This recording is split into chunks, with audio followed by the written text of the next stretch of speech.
Portugal defrontou a Hungria naquele que foi o segundo jogo ou segunda jornada da fase de grupos do Euro 2022. 30-31 favorável à Hungria foi o resultado final deste encontro, um resultado que espelha aquele que foi o equilíbrio entre as duas equipas ao longo dos 60 minutos. Mas antes de avançarmos para a análise do jogo propriamente dito, vamos então olhar para a situação de ambas as seleções à entrada para este encontro. Portugal e Hungria entravam para esta segunda jornada a precisarem obrigatoriamente de vencer para continuarem vivos e minimamente confortáveis na competição.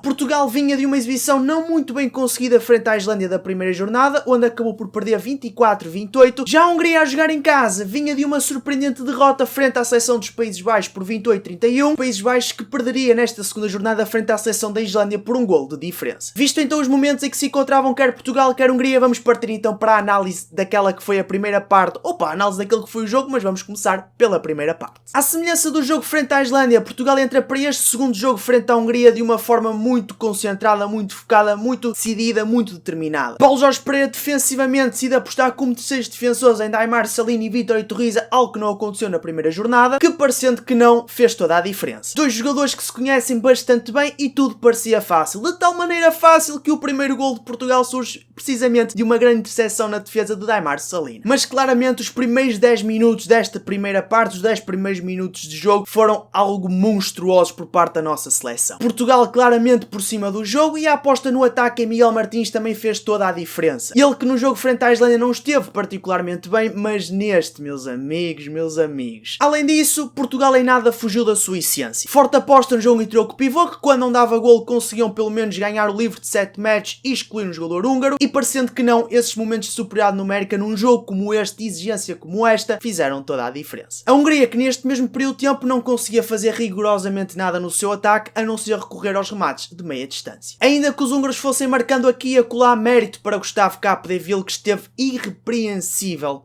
entre os postes. Mas eis que chega ao minuto 11 da primeira parte e é a partir dos 11 minutos que o jogo muda completamente. A Hungria corrige os seus problemas defensivos e Portugal começa a sentir dificuldades em encontrar o jogo interior com o pivô, e no ataque os húngaros começaram a forçar os lances de 1 para 1, à semelhança da Islândia, e conseguiram chegar ao golo com maior frequência e facilidade. A aposta da Hungria no remate de meia distância foi também causando moça e Portugal pela primeira vez no jogo encontrava-se em desvantagem no marcador, a perder 6-7. A partir desses 11 minutos até aos 23 da primeira parte só deu Hungria. Uma Hungria a ganhar cada vez mais confiança, não fosse estar a jogar em casa, e Portugal a correr atrás do prejuízo, mas sem nunca perder o foco do seu jogo. Depois muitos lances duvidosos foram acontecendo nesta primeira parte, o que obrigou os árbitros a terem que parar o jogo e recorrer ao VAR para tomarem uma decisão. Decisões estas que na minha opinião foram acertadas, os árbitros de modo geral estiveram muito bem ao longo dos 60 minutos, mas o que importa é olhar novamente para o jogo e para a entrada nos últimos 7 minutos da primeira parte. Nos últimos 7 minutos da primeira parte, e não obstante Portugal a ser muito assertivo no ataque, Paulo Jorge Pereira lança para a primeira linha Salvador, Rui Silva e Miguel Martins. Tudo indicava que este tridente ofensivo tinha tudo para melhorar o nosso ataque e realmente foi isso que aconteceu. Portugal cresceu novamente no jogo, conseguiu inclusive superiorizar-se novamente à Hungria e superioriza-se de tal maneira que consegue recuperar de uma desvantagem de 13-14 para um resultado de 15-14 a vencer e levar este mesmo resultado para o intervalo. Na segunda parte, e o arranque de Portugal na segunda parte não foi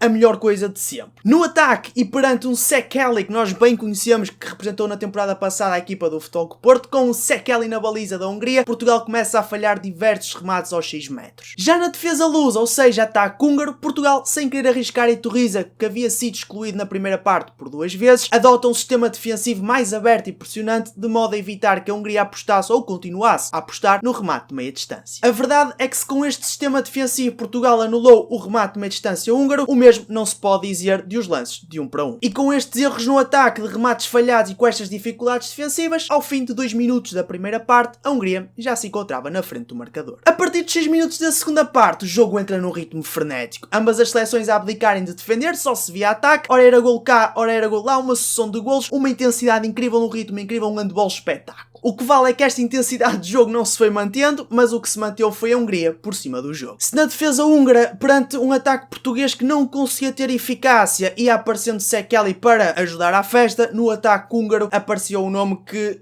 estava a destruir completamente Portugal. Dominic Mate. Embora em alguns períodos Portugal se fosse aproximando da Hungria no que o resultado dizia respeito, a verdade é que os húngaros até aos 50 minutos de jogo eram quem liderava com toda a justiça. Mas sendo nós conhecidos por nunca atirar a toalha ao chão em momento algum, eis que Portugal nestes últimos 10 minutos melhora consideravelmente o seu desempenho defensivo e começa por consequência a criar muitas dificuldades ao ataque da Hungria. Não bastava termos já melhorado o rendimento defensivo, como também melhoramos a eficácia no ataque. E à entrada para os últimos 5 minutos do encontro, eis que começa o handball espetáculo. Inclusive, tenho aqui tudo registado nos meus apontamentos, porque isto é mesmo tudo para tu imaginares a situação dos últimos 5 minutos tal como eles foram. Minuto 55, Portugal empata o jogo a 28 golos. Um minuto depois, e após uma grandíssima intervenção do Gustavo Capdeville, Portugal tem bola para ir para a frente do marcador. Mas Iturriza faz linha e bola para a Hungria. Resultado, 28-28. A Hungria fica então com bola para tomar uma vez mais a dianteira do marcador, mas quem aparece? Gustavo Capdeville com uma enorme intervenção, um remate de meia distância da Hungria. Mas não ficamos por aqui, porque existiu um ressalto, a bola ressalta para o jogador da Hungria, que consegue conquistar um livre de 7 matches. Livre de 7 matches, resultado 28-28, é livre de 7 matches para a Hungria, e nesta altura, perfeito o que é que seria? Capdeville sacar um 7 matches. Cobrador? Dominic Mate, que até então estava a ser incrível no jogo, a ser completamente eficaz da marca de 7 metros. Dois jogadores em grande plano neste jogo frente a frente, Dominic Mate e Gustavo Capdeville, qual dos dois levaria a melhor? O 7 matches é cobrado e Capdeville faz uma enorme defesa. Portugal fica então com bola para fazer o 29-28. Portugal no ataque, bola para Iturriza finalizar, mas Sekeli agiganta-se e saca a bola ao Vítor Iturriza uma vez mais. Uma vez mais,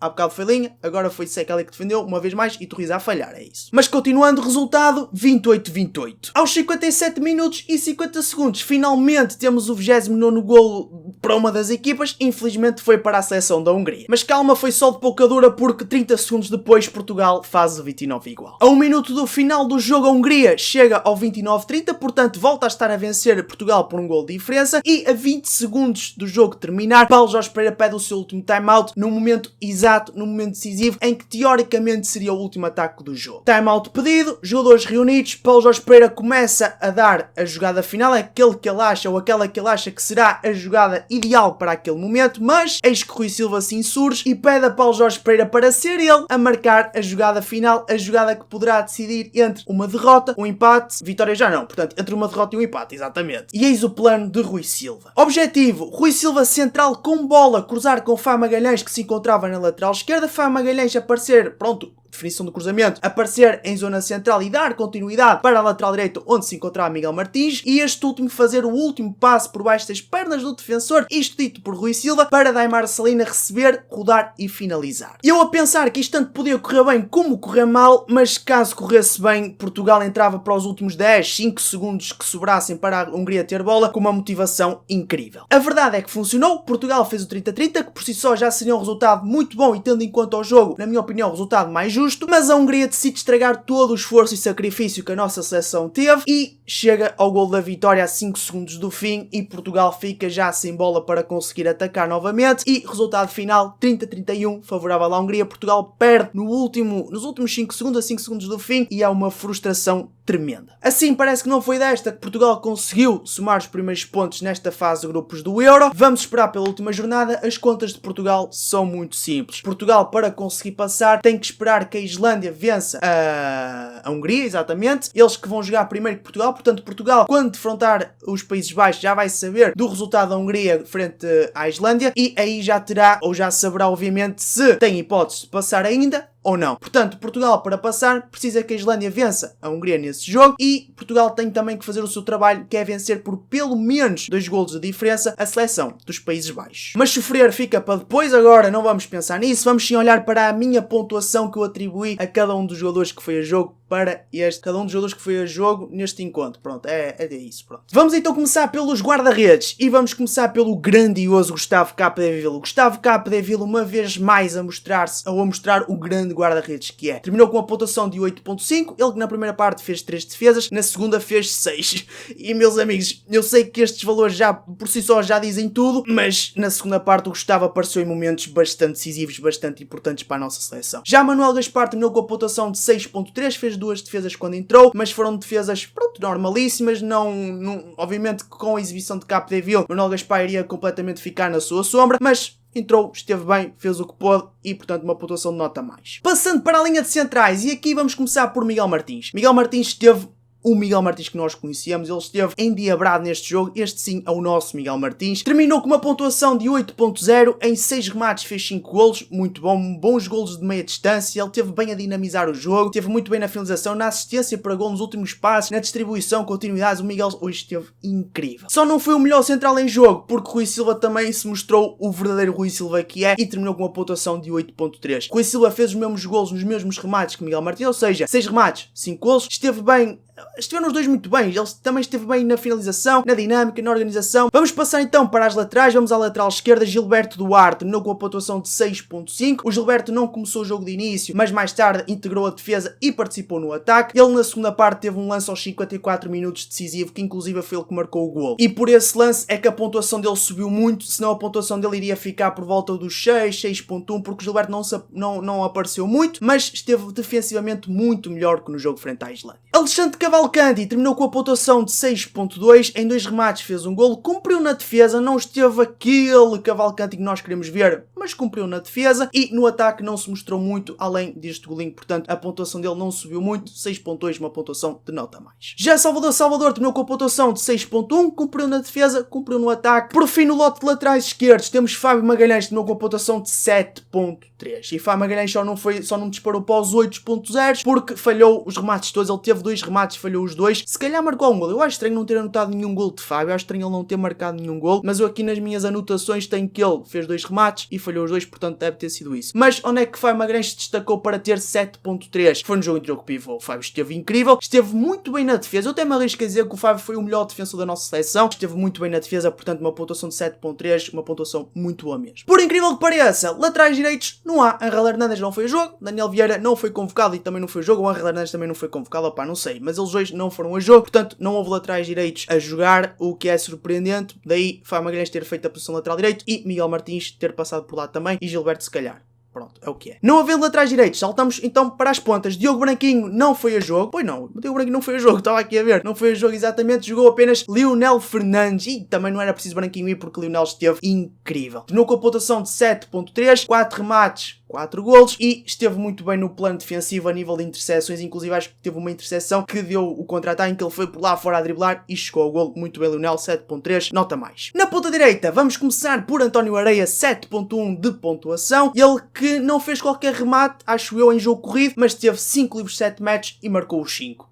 Espetacular. Acho que não precisa dizer mais nada. Portanto, 7.1 foi só os 7 matches, mas os 7 matches parece fácil, mas não é, gente, ok? E com a pressão que o Areia teve em alguns momentos, porque era o gol que iria fazer o empate, iria fazer o gol que daria vantagem a Portugal naquele momento. Portanto, a Areia com a pressão toda e foi marcando golinhos, 100% eficaz. Top. O outro ponta direita, Miguel Alves, terminou com a pontuação de 6.2, ele que terminou com a pontuação um bocadinho mais baixa que no jogo frente à Islândia, se não estou em erro, mas ele também não apareceu tanto neste jogo, teve 2 remates, um gol, pronto, e foi isso. Passando para os pivôs, Daimar Salina terminou com a pontuação de 6.7, 5 remates, 3 golos, teve aquela fantástica interseção logo aos 40 segundos da primeira parte que eu fiquei, pronto, a defesa está conquistada, vamos ganhar esta merda, vai ser um espetáculo. Pronto, não foi assim, mas os primeiros minutos foram muito bons mesmo defensivamente. Mas o que é que prejudicou a pontuação da Daimar, que não disparou para o chat? Além dos remates falhados foi as violações da área e Torriza foi um bocadinho pior nesse aspecto, mas Daimar também teve algumas linhas no momento de finalização. As exclusões de 2 minutos, Daimar levou 2 vezes 2 minutos e, portanto, isso obviamente que afeta esta pontuação final. Vitória Torriza terminou com a pontuação de 6.8. 4 remates, 2 golos, 50% de eficácia. Esteve muito bem a sacar 2 minutos no ataque. E Torriza já no jogo frente à Islândia mandou muitos islandeses para a rua por causa daquelas faltas, aqueles agarrões, lá está. E Torriza a ser muito inteligente no ganho das faltas. E neste jogo frente à Hungria sacou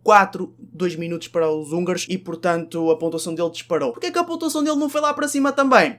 Lá está. Teve a situação dos 2 minutos, teve a situação das linhas, aliás, e Torriza até foi expulso por acumulação de 2 minutos e pronto, tudo isso afeta. Teve a situação lá está das violações de área que também prejudicou a pontuação, é o que é, mas uma pontuação nota mais quer para Iturriza, quer para Daimar. Por fim, nos pivôs, e é o último jogo que falta analisar, Tiago Rocha terminou com a pontuação de 6.0. Tiago Rocha esteve melhor que no jogo frente à Islândia, ainda assim não foi um jogador que aparecesse, ele participou somente, se não estou em erro, no processo ofensivo, creio que em situações, numa situação de 7-6 que Portugal nem foi explorando muito, mas depois também quando algum jogador ou algum dos outros pivôs estava excluído, Aimar ou Iturriza, ele foi lançado a jogo e portanto não marcou, pronto, participou, mas passou um bocadinho em branco, um bocadinho ao lado, mas esteve melhor que no jogo frente à Islândia, em que fez ali um ou outro errito que fez baixar a sua pontuação nesse jogo, assim é que é. Bem, gente, e é isto, está feito, está analisado, está visto, esperar agora pelo jogo frente aos Países Baixos, jogo frente à Holanda, como tu quiseres chamar, um jogo que na minha opinião vai ser muito complicado, não é questão de passarmos à fase seguinte, porque eu agora neste momento, sinceramente, acho que Portugal vai ser muito complicado de passar. Para conseguir passar, há aqui uma conjugação que eu acho que não vai acontecer e vai começar logo pelo jogo da Hungria com a Islândia, porque eu acho que a Hungria vai ganhar a Islândia, ponto, e Portugal já vai enfrentar uma Holanda ou uma seleção dos Países Baixos sem qualquer hipótese de passar à main round, mas é o que é. Marcamos encontro para o vídeo análise do jogo Portugal frente aos Países Baixos, ou Países Baixos Portugal, é o que for, não interessa, e esperemos que Portugal consiga finalmente somar os primeiros pontos na competição, nem que seja um empate, para tornar isto também um bocadinho mais interessante e não ser só derrotas em cima de derrotas e derrotas. Gente, obrigado por ter deixado aqui no canal, com vocês, foi Greg Dace, até à próxima, e fui. Pau, pau!